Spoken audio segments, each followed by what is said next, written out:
to the 17th Tribeca Film Festival. Future of Film, Can Blockchain Breed Blockbusters? I'm Megan Allen, and I am with the panels team here at Tribeca.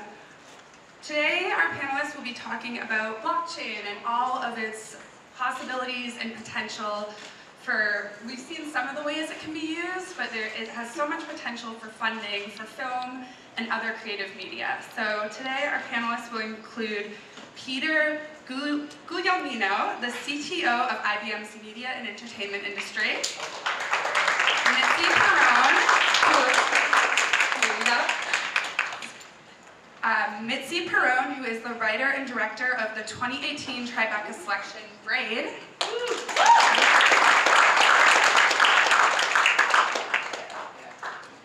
And Daniel Hyman, who is SingularDTV's VP of Film Finance and Development. And welcome to our moderator, Logan Hill, who is a regular contributor to the New York Times and the host of the New York Times screening series, Screen Times. Thank you. Thank you. Thanks for coming inside on a sunny day. We appreciate it. We'll try to shine some light in here on blockchain. Who needs a definition? Anybody here need like a definition of blockchain, or does everybody here feel like you've got it? You need a definition? Do you need one? Okay. Get it. Ooh. Blockchain, I think at its core, is just, it's a method of decentralized information sharing. So whatever you hear with this technical jargon, honestly, it's just between all parties on a supply chain, between all people conducting business or interacting in any way. It's a way of sharing information instantaneously. That's its core definition. And Peter, you want to add anything to that in terms of, you're from IBM, right? So you Yes. get the tech for us. Yeah, so I think that was a great definition, by the way. And the only thing I would say is I tried to take the word apart. So blockchain, like what does it mean?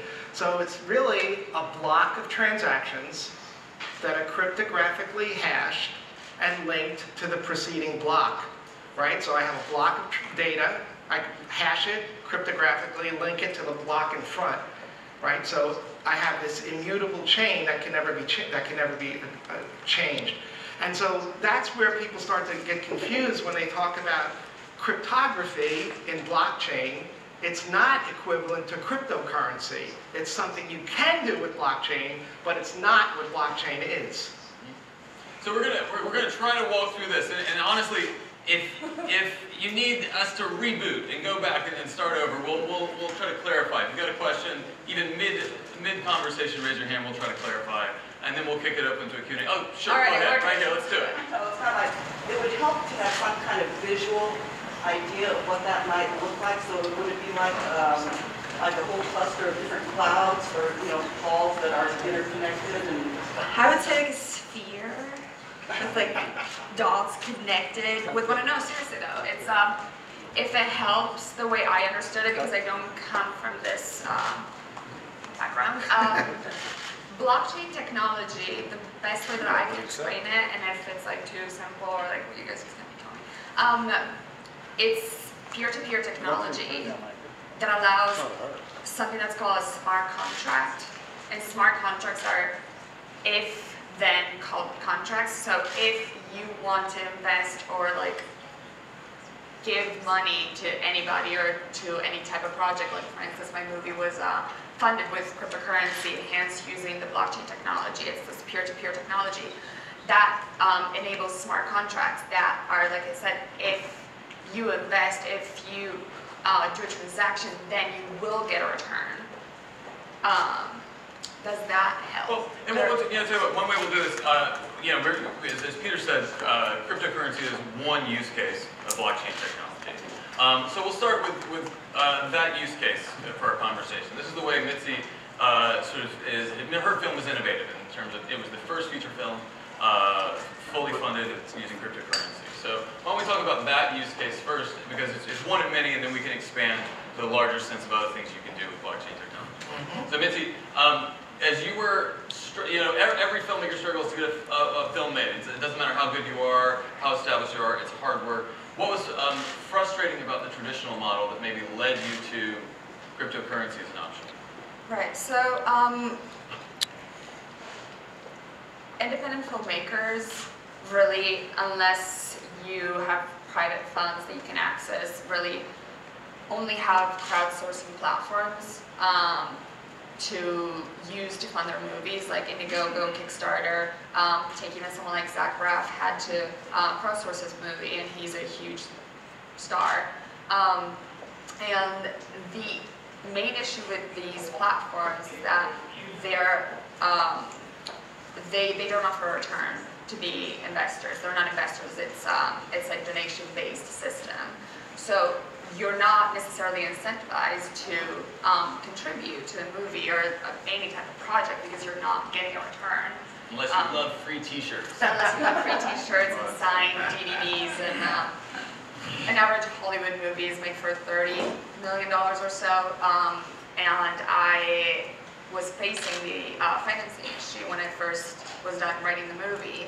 And I was like, I'm either gonna beg friends and family for what, 10K, 20K at most, and still like feel guilty about it because I can't really pay them back, or go to a bigger production studio. And I did, and production studios did tell me to, you know, simplify the script, dumb it down. It's a psychological thriller. It's like dark and twisted and out there. It premiered last night. But, so I was facing either like creative freedom, like seeing my creative freedom taken away, and having to compromise on the story, or not having enough money to make it.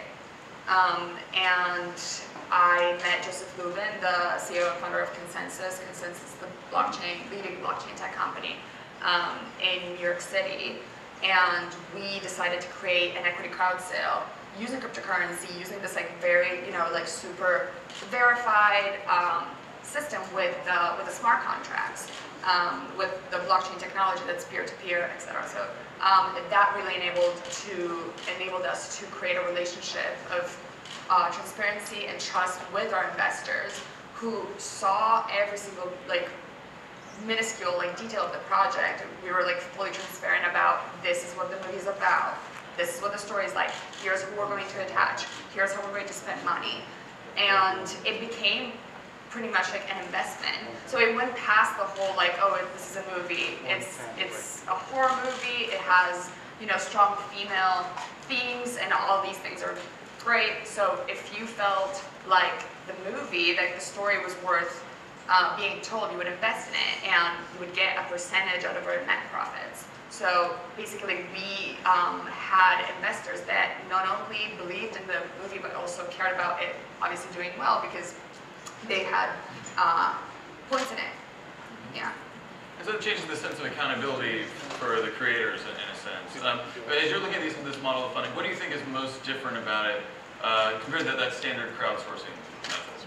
Well, I think it sort of allows for investors to directly partake in what they're investing in instead of donating, which, as you said, is sort of essential to investors.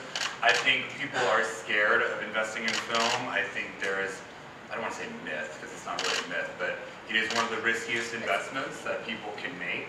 And I think that's because there's no direct participation. I think reporting and accounting for film investments is a little, I don't even want to say old school, it's almost archaic. And so where Kickstarter and Indiegogo really succeeded is getting people a platform to invest in projects that they're interested in. What they never, and I don't want to say too much, but what we are doing with equity crowdsourcing and what we aim to do is be like, okay, you want to contribute to us, we don't want to give you just a mug, we don't want to give you just a t-shirt or a DVD, we actually want you to participate in the profitability of our project.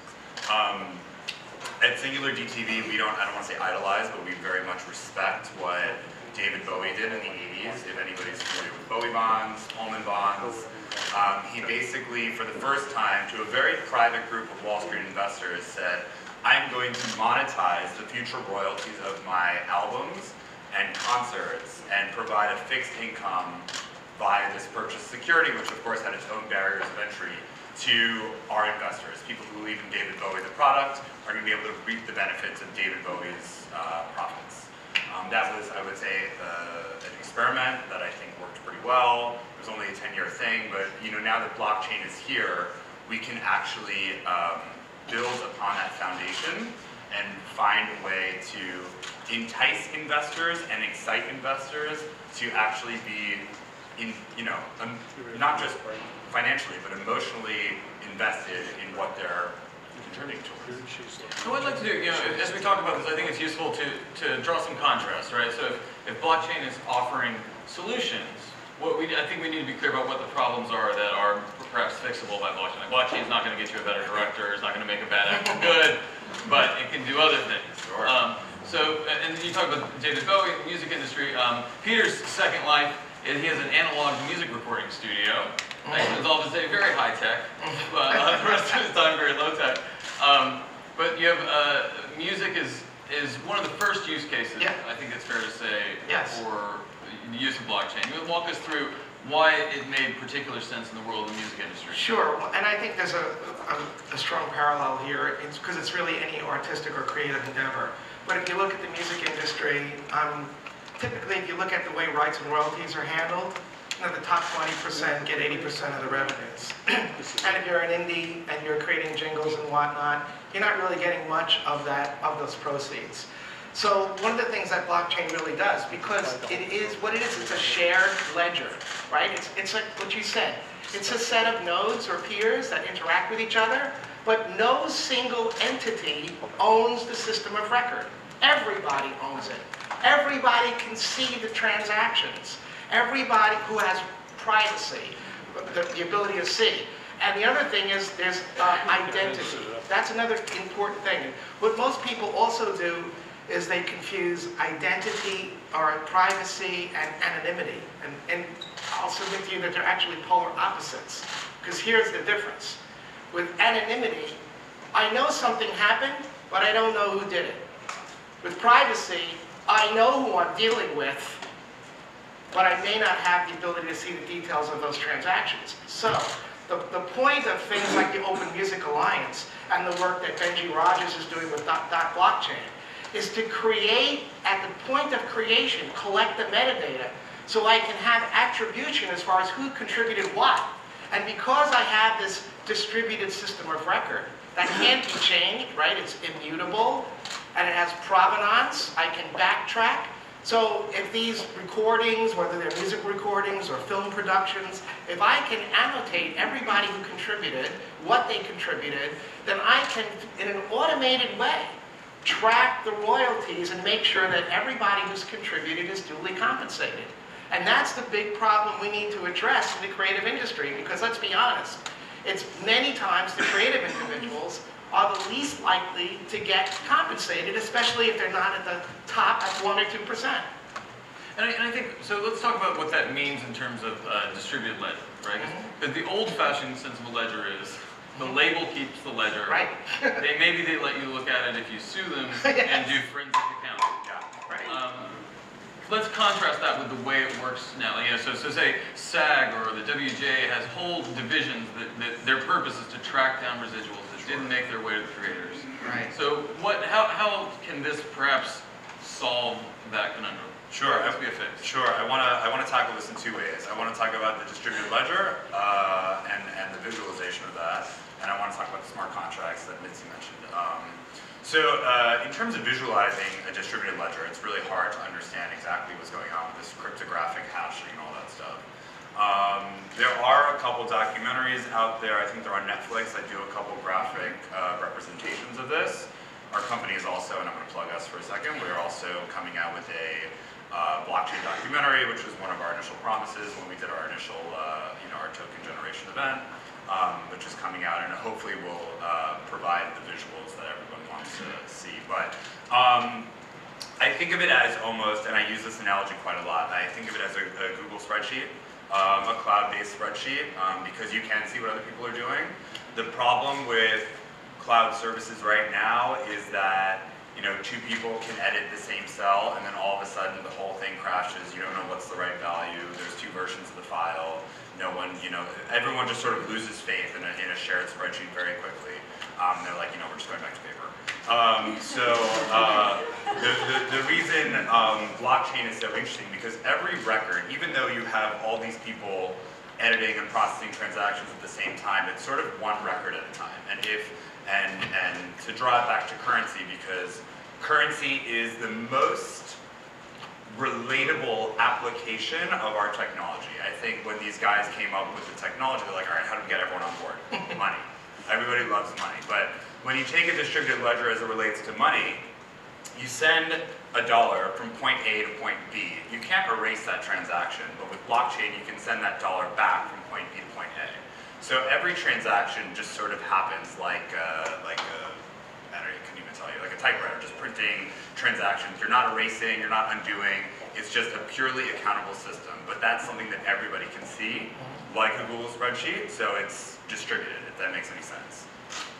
I hope that answers. So if you're trying to, like to break that down to an example, say from the music and film industry, if you're an artist and your song is, your sample is, a sample of your song is being used for somebody else's song, theoretically in this system, what? You would see that your rights and your royalties are split up amongst all the owners, right? And you would see that on this distributed ledger, on this spreadsheet, and I don't want to go too deep into mechanics, but you can see that part of your ownership being transferred to somebody else. And with that carries the rights and the royalties that are associated with that transfer of IP. And because this is all linked in one sort of web of information, any revenue that is derived from that shared piece of IT does flow back to the original smart contract system, which I'll get back into, which actually then filters down your cash flow and your settlements and your revenue to the right owners of the IP. That's a very, very high level. I couldn't really tell you about all the coding, but we have programmers to do that. And a lot of the technology is still being developed. I wonder, Mitzi, for you, being involved in this world, like it's a difficult, scary thing to be premiering a film at a film festival, showing it to the world and sharing it. And you also have this added responsibility, or in this odd position of having to explain all this very complicated technology. Are you? But how does it feel releasing a film in this world? And like, how are you feeling about the process now that you've kind of hit the film festival? It's done. Yeah, no, so we did the sale, the braid sale back in June 2017. It was before Bitcoin became really popular, I'd say, and we had to fight off a lot of skepticism, absolutely, because people didn't know what we were doing, and they also fear of not knowing exactly what this technology is like, and just like anything that goes against regular business models is always a risky thing. And we were taking a huge risk as well, because the sale could have gone poorly, and we would have, had our name out there as like the one movie that thought they could have, but didn't. But thank God we did.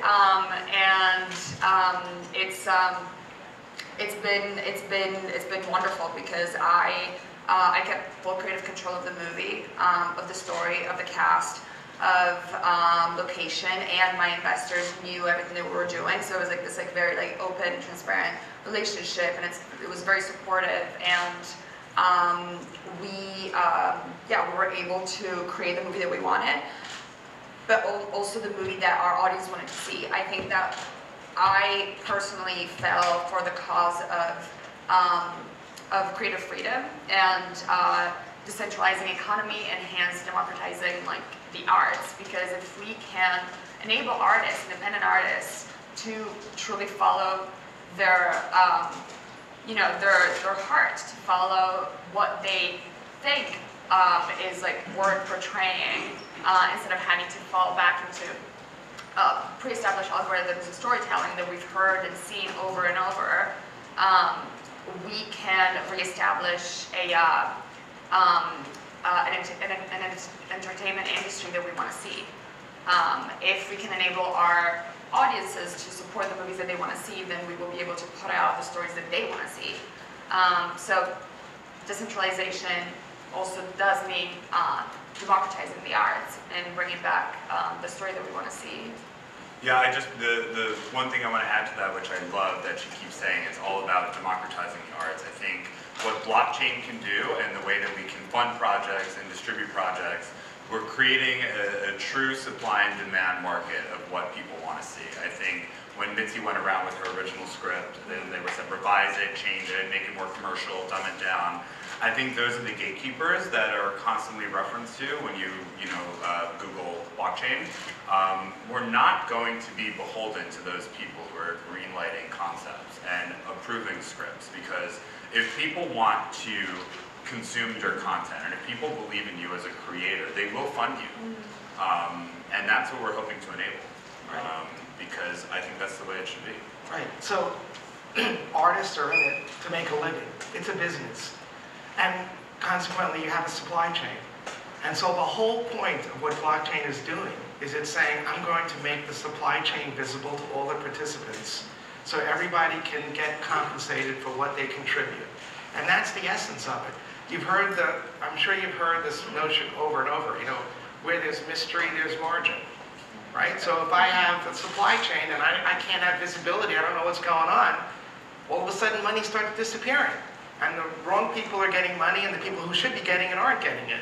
And that's really how blockchain is going to help the creative industries.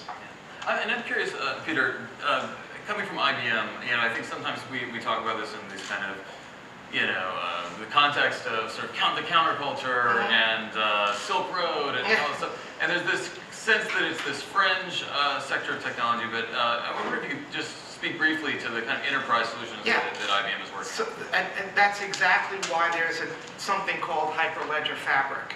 So blockchain is the technology. I'm sure everybody here has heard of Ethereum. That's a public blockchain. I doubt many people have heard of Hyperledger Fabric.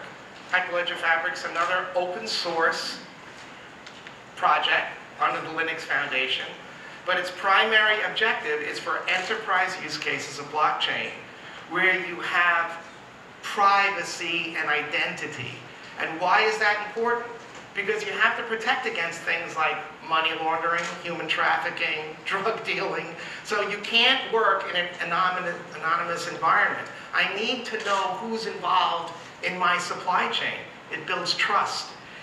But I need privacy at the same time, right? I need to know who I'm working with, but I don't necessarily have the authority to see every detail unless I have the privacy rights to do that. And that's the focus of Hyperledger Fabric. And it's not just IBM contributing, there's about 160 other companies that are contributing to looking at an alternative to something like a public blockchain like Ethereum, to provide the guide rails so that enterprises, B2B use cases for blockchain technology can actually happen. I need performance, I need scalability, I need identity. All of those pieces are what make supply chains, whether you're Walmart doing food safety, or you're Maersk doing global distribution, or on Everledger tracking diamonds from the mine all the way to someone's finger. You need those types of supply chains with levels of transparency and auditability to make things happen. Yep, I really like what you're saying, because I think what is such an important distinction, and I know Peter and I see very, very eye to eye on this, is that there's this currency aspect, and then there is the technology, the utility, the efficiency of this technology. And not only does money disappear in sort of the traditional methods because of fraud and scam and all that stuff, but it's just inefficiency at its finest. I think the biggest cause of leakage in the film and entertainment and music industry is just inefficiency and overhead in 10 different steps of the process, which could be simplified to one. And so, barring all that market speculation and cryptocurrency applications, I mean, at the end of the day, we're providing a tool, Ethereum or Hyperledger Fabric, that is going to efficientize the settlement of cash. It's going to efficientize the spread of goods and services. It's going to efficientize record keeping. And I think that is the major value add of why we're all here. Yep. Exactly. Yeah, obviously there's a lot of misconceptions about this world. I'm sure you deal with them at every cocktail party. What do the three of you feel like you want to? You're sitting on the high chairs. What do you want to clarify? What do you feel is out there that needs to be corrected? it's not drug money. It's not necessarily, it doesn't have to do with anything with Silk Road. That was our biggest challenge, considering that my movie is also about two drug dealers. So, yeah, that was, people just automatically think, like, they associate, cryptocurrency, fraud, you're doing something, like, shady. It's not. And absolutely not like that. It's actually safer and, like, more, like, clearly, like, visible. And, yeah. How about the two of you? Well, Like, as you're making your pitches to people in the industry, like people Yeah. like the folks here in the audience. sure. So I think a lot of the verbiage around blockchain is eliminating the gatekeepers, cutting up the middlemen. You know, I think people get very scared by that. It's very, I don't even know what the word is. It's very idealistic. I think in film entertainment specifically, having been a producer, I've been a sales agent, I'm distribution now, I'm financing now, I've been in every corner of this industry, I think, barring marketing and PR, unless I, butt in. But every single person in this industry plays a very important role. The problem with all of these people is that they're all operating in silos. And that's the inefficiency, and that's where money is constantly being taken away from filmmakers and creatives who deserve it. So I'm not here to take anybody's job. I'm not here to replace any processes. I'm here to create a solution to efficientize your process all along the supply chain. And I really want more money in the pockets of producers, you know, like myself. Like Mitzi mentioned, I did have to beg a bunch of friends for $10,000, $20,000, and I feel really terrible about that. especially now that I know more about the business, and I'm like, God, I can't honestly say I would have encouraged you to invest in my project now that knowing what I know. But I'm here to change that, and I do want to make investing safe again. I do want to make it understandable and digestible and transparent, and all I was going to say is that all these middlemen are not the enemies. I think the process is the enemy, and that's what we're tackling. That's well said. Very well said. The thing that I always get involved in, or people ask me about, is there's a lot of hype, blockchain. I mean, everybody's talking about blockchain. Everybody thinks blockchain can solve world hunger and every problem under the sun. And the reality is, it's like any tool. There are certain things it does well, and there are certain things it doesn't do well. And clearly, anytime you have a situation where there's a network of people, a business network, a supply chain, where trust is an issue, that's a great use case for a blockchain technology, where you need to inform trust, where you need to have auditability. Those are great things. One of the things I get from the advertising industry, because we're focused there as well, on that supply chain is, oh, great, I can eliminate all fraud, I can do real-time bidding and collect on 100 million transactions a second. We're not there yet. We're not at hundreds of thousands of transactions per second. So, we're still kind of in the crawl, maybe a little bit walked phase, and there's going to be a lot of maturity going forward. We're all learning, all of us. I mean, none of us have I certainly don't have all the answers. But it's something that's going to mature over time, and it will prove itself. Because clearly there's a need for these types of things to streamline business. Use smart contracts, use transparency and auditability. Those are all great things. We'll get there and it will improve. And so we just have to be a little cautious about the hype, that it's, there's a million conferences, there's a million people with ideas, let's do this and that. Some of them are great, but it's not everything, right? It's not going to cure everything. It's also uncharted territory. So, like my sale for the movie, it was never been done before. So there's also a margin of we're doing our best, and we're experimenting with things that, like you said, clearly there's a need for it. And the hype is obviously especially if people love money, they want to make money, and like you said, it's not going to solve all the problems, but clearly there's a need for it, and I think we're heading in the right direction. I think that specifically for the arts, music, entertainment, movies, I think it's important that creatives have their freedom. I think it's important that independent artists do get a chance to tell the stories that they need to tell without backing from family. I think we'll take some questions from the audience. We'll pass around a microphone. I believe we've got one in the back, and you were raising your hand here? Yeah, we'll get a microphone to you. Hold on 1 second. Great, thank you. So I was wondering how blockchain would impact piracy. Like, is there a way to, I mean, that's a huge source of losing money for creative projects. I can try that, and I don't know if I can give a great answer, but that's a really hard problem. So IBM's been involved in cryptography for a long time. In fact, we developed, well, we're part of the AACS consortium for Blu-ray encryption for DVDs. So it's pretty robust encryption. It still got broken. The problem is you're not always connected. People watch and listen to content offline. So you have to be able to protect content on myriads of devices.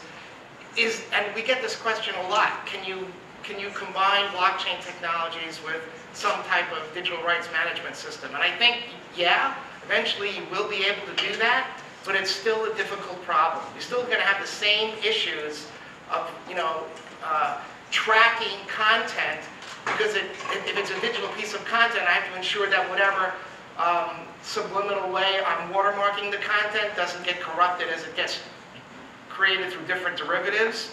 So it's a tough problem. I think there's an angle on it.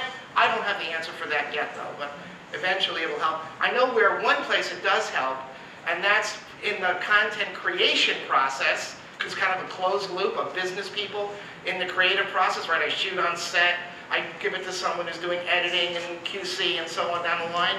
And because I have the blockchain, and I can demand that every one of those steps issues a transaction to the blockchain, I have an auditability, so I can figure out if leakage occurs, where did it occur. That's a potential good use case for it. But B2C, that's a little bit harder of a problem to solve. Another question? Right here in the front, we'll get you a mic. Hi, thanks for being on. Mitzi, how successful was your token offering? Was it undersubscribed, oversubscribed? How successful was the end result? How much did you raise? I'd rather not disclose the numbers, but we did meet our goal in 2 weeks. Yeah, so it was successful. Here on the aisle.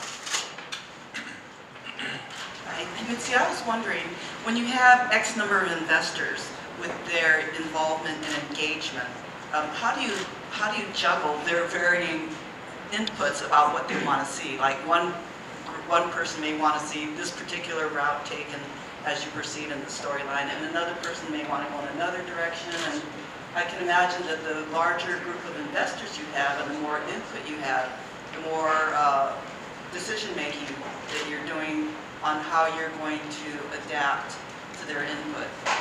Right, I do think that in the end, everybody who was involved in my project understood that filmmaking is teamwork, that everybody needs to be listened to, and everybody's opinion is extremely valuable, because in the end, the only thing that matters is the movie. I was lucky enough to get a lot of trust by my investors. They overly believed in the script. I made the script available, and the treatment, and the pitch packet, everything, so like they could read the whole thing. And I got final cut on the movie and full trust, and that was really special, especially being a first-time filmmaker. You don't really get that freedom often, and I think I like doing it this way. I'm like, why? Like, we should only be making movies this way. And I think that can be flexible. Like, the technology doesn't determine that. So if you're open to more collaboration from a group of people getting involved with a project, there's some media projects now happening where news stories, users might suggest stories that they want covered, that kind of thing.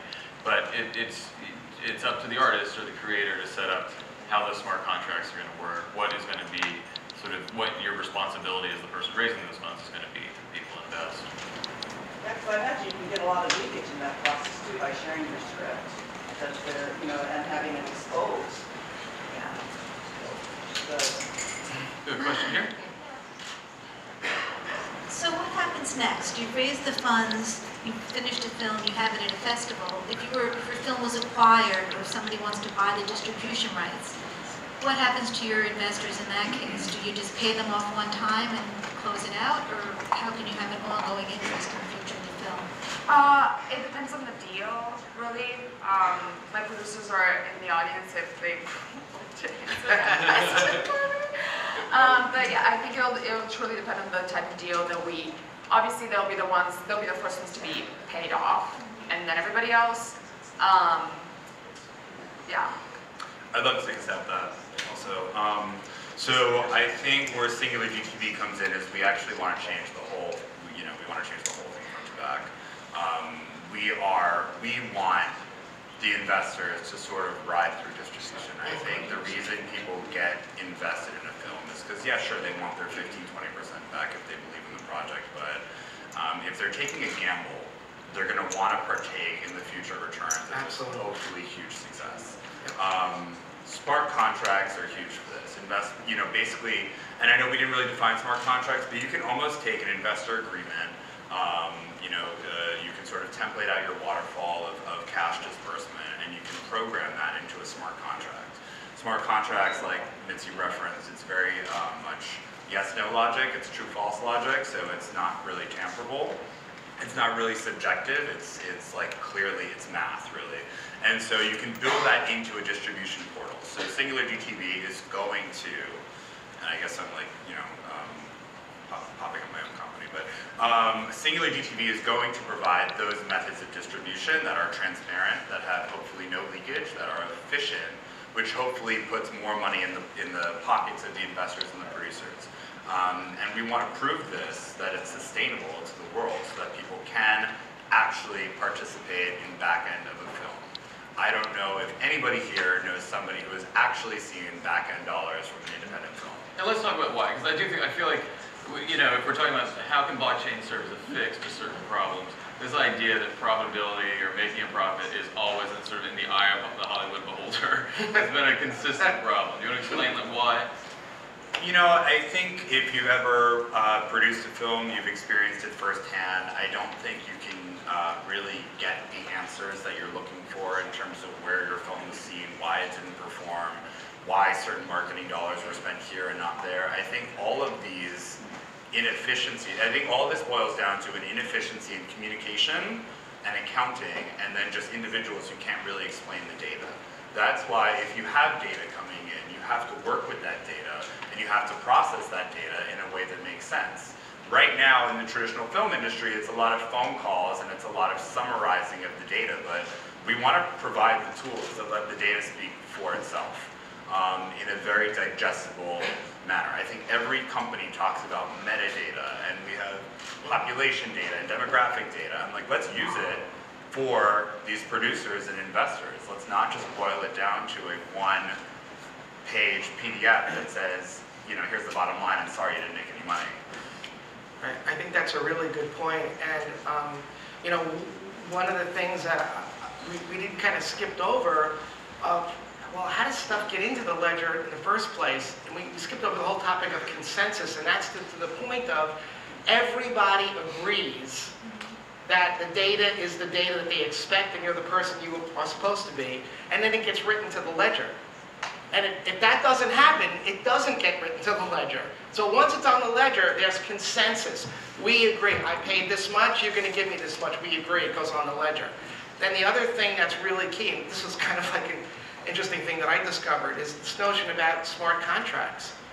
Smart contracts, just like we said, it's code, but it's unique in that no matter when you run it, where you run it, on what platform you run it, if it's running in that hyper or blockchain infrastructure, you always get the exact same answer. How does that happen? It's the same piece of code. Everybody's got the same piece of code. Everybody's got the same data in all their ledgers. 2 + 2 is 4 every day of the week. So that's how you solve this problem, just as you were saying. People can't explain the data. I don't know where the data came from. I don't trust this guy's data or that guy's data. The data is trusted because in order to get there, everybody had to agree that it was what was expected and gets put on the ledger. Because once it's on, it doesn't come off, right? It's immutable. I have to seize on this word trust because I think a lot of people think blockchain is going to fix fraud. It's not just fraud, it's accidents, it's typos. Yep. In a traditional film structure, in the legacy model, if you get a spreadsheet, and of course your internal accountants are going to double check the spreadsheet and realize that cell, G7 is the same value as cell G8, you're going to launch a $5 million audit into your $100 million project. That is a mistake. Yes. That's somebody probably who didn't drink enough coffee, copy and pasted the wrong value, and that's going to cost a $5 million problem in your project. Yep. It's not just fraud, it's just a mistake. Yeah, exactly right. I have a question here in the corner. I'll get you a mic. Hold on a second. Thank you. So a lot of it still sounds like traditional movie making to me. And so Peter, you mentioned something about the editing process in connection with the blockchain. I'm a traditional producer, so to say. So how are you saying that everything they're editing, the investors can immediately see on the blockchain? Is that the editing process on the blockchain, or and that's one thing. And Mitzi, in terms of how did it work? So I guess it works like you raise your money with cryptocurrency, and then you exchange that in real dollars Yes. in order to do the production. Yeah, right. And the same with any proceeds. They come in as real dollars and then get somehow back into cryptocurrency. Right. So Both. just to answer your first part of the question. So in this creative process where I've had multiple handoffs of the creative material from person to person, that's a supply chain. And today, you have multiple systems of record, right? Each entity has their own database, who's working on what. I have some type of workflow system running in this business, a different workflow system running in that business. I know who the editor was in that system, but the guy 3 steps down the supply chain doesn't know who the editor was. And so everybody has to contain to the point system of record, and so there's potential for a lot of miscommunication. Data doesn't flow evenly across. And so the whole point of how this potentially could solve the problem is that each one of those members of that supply chain were in a business network with a consensus model that said, every step I'm going to document and record onto the blockchain what was done, who did it, when they did it, where they did it, every step of the way. Then I have, and everybody can see that transaction through the system. Editing every day's editor. But it's not, see, this is where there needs to be integration with the tools. This is what Benji Rogers is trying to do with, for instance, Pro Tools. I can speak to that more, since I know that business more than film production. It's the tool of creation, right? So at the moment of creation, I want to capture all of the people who contributed, take all that data and embed it into the actual audio file. So that as that audio file moves from station to station in that supply chain, I can have an audit of who did what. In this case, it's for compensation back to the people who contributed. In the case of the film production, it's essentially saying, at every step of the film production process, I want to have an audit step that says, Peter received the file from the camera, copied it to a hard drive. So they know who did it. So if there was leakage between the camera and the next guy, I'm the one who's in that step. Now, they do that. They try to do that now in a manual way, right? It's all emails and, things fall through the cracks. Signing in equipment, signing out equipment. Exactly. So we're just trying to say, let's layer some automation onto that process and this auditable trail where I can document each step to prevent as much as possible. Am I going to be able to prevent every possible thing? No. But I want to be able to stop 80%, 90% of the problem so I can focus on other aspects of the business. How should I imagine that? How does it work? So every time someone does something, they also put like at the 5 or 10. But it wouldn't be an individual. It would be part of the tool that they're using. So if you're using Avid Media Composer, as soon as I open the file, the Avid Media Composer would write a record to the blockchain. Right? And I use my user ID to get into Avid. When I get out of Avid and I go through a transcoder like, Elemental or Telestream or whatever, that system writes a record. I do the transcoding. I think what's really, and I'm sorry, I'm just going to stab this also. I think a lot of people like to vision that this is some huge techie interface that people are constantly editing. I compare this to email a lot, and I want to talk about the times that we're in. When email was being created, there was no YouTube, there was no public forums, there were no panels about the protocol behind email. A bunch of guys were in their offices figuring out, I'm going to code this, and it's going to get a message from one place to the other. We live in an age where every technological advancement is so transparent, and people try to grasp the understanding of every piece of code. When you get a bounced email, you get something from Mail or Damon, and it has 30 lines of code, and you have absolutely no idea what it means, but you do know that your message didn't get from point A to point B. That's going to be a little bit similar to the way blockchain technology evolves. You're going to either know it works or doesn't work, and you're not really even going to care about all these blocks being processed, but we just have the opportunity to provide you guys with that insight. Right. So, sure, traditional film production, until blockchain becomes so widespread and so pretty that people don't even have to think about the mechanics behind it, probably will be, sure, you raise the money like Mitzi did, you take the funds out in dollars, you produce the film. The good news about film and music is that you're creating digital assets. Yeah.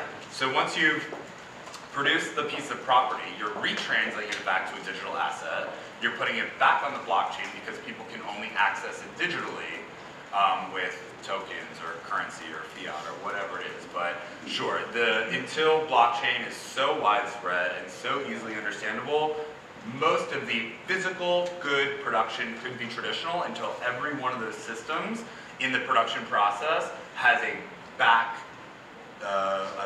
operations that is connected to blockchain. Does that answer the question? Yeah. That was great. So basically, blockchain is more a tool to on. Yeah, it's a system of record. Yeah. It's just keeping track. It's like it's a ledger, just like a bank ledger, right? This is my account balance. I took money out. I put money in. Right down the line, so you can see. Thank you. We have time for one last question. Back here in the back. Hold on 1 second. We'll get you a mic.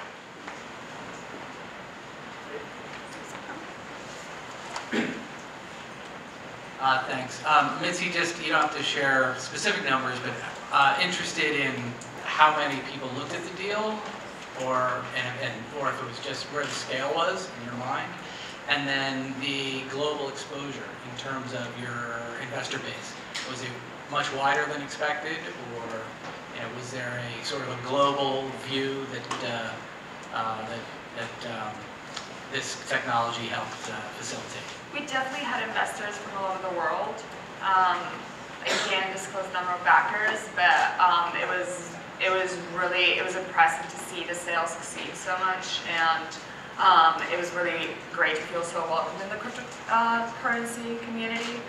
It's a very inspiring place to be for artists. I think it's great to get that kind of support. It's great to get that kind of like transparent dialogue going, to find the people that will support you, that will finance you. And I think it truly can be the answer to the independent filmmaking industry. Great note to end this on. Thank you, everybody. We appreciate it. Thank you all for coming in and out of the sun.